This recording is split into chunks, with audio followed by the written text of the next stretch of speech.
Okay, so dose killer number 6 is the volley. And volleys in all kinds of areas, but we're going to particularly talk about the midcourt volley, which I think a lot of recreational players have a problem with this transition volley. Sure, trying to get from baseline to the net. Yeah, you get stuck here trying to hit something. So what I teach here is there's 3 places that you can hit a volley. There's at a high volley, right? And I call that, let's say that's position 3. Okay, there's like a waist level volley, let's call that position 2. And then there's a low volley, which is below the level of the net, and that's position 1.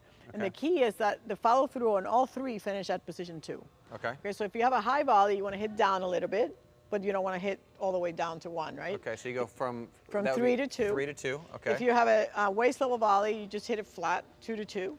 And if you have a low volley, you have to bring it up so it clears the net, and you want to come 1 to 2. 1 to 2, so literally everything just finishes at 2. Correct. And, well, that's a pretty simple way to think about it. I mean, that makes it pretty easy, is regardless of the starting point, finish at 2. Correct. And then the goal here is to just hit the ball deep and then get yourself in a position to hit a much better up-close volley. Sure. Not from back here. And if we get closer to the net, does that rule still apply? Yeah, absolutely. Okay, so it's for all volleys, but Right. it's particularly useful here Right. where people are sort of like, oh my gosh, they start to panic, I don't know what to do. Particularly with the high one. Because the high, if you're really close to the net, the high one, sometimes you can hit straight down on it and put it away, like the put away volley.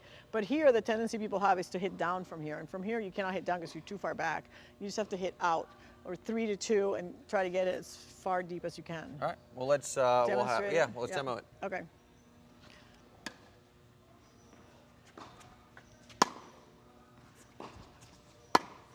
Sorry. Low to 2. Oh, too much.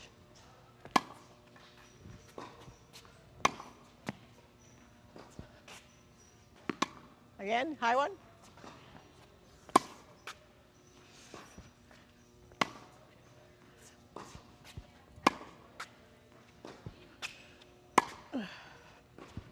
And then the high one I put away. That's the overhead. Yeah, so you saw, like, particularly on the low ones, when I went 1 to 2, I was getting really nice depth on those volleys. Yeah.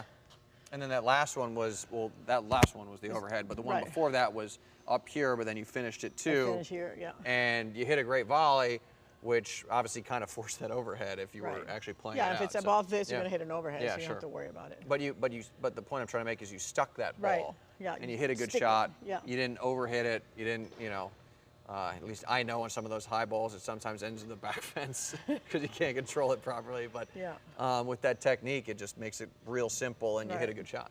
Yeah, so I mean, if you're missing this ball in the fence, that's a shot selection mistake because you're not hitting the right shot. Yeah. You're trying to kill it as opposed to like just getting it in the corner. Hope you like that training, and before you go, let me ask you a quick question. Are you a cat person or a dog person?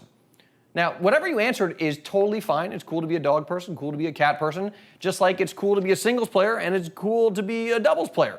And regardless of which one you are, I got you covered. Just click the link, come back, check out either the singles playbook or the doubles playbook. I'll show you some of my favorite plays.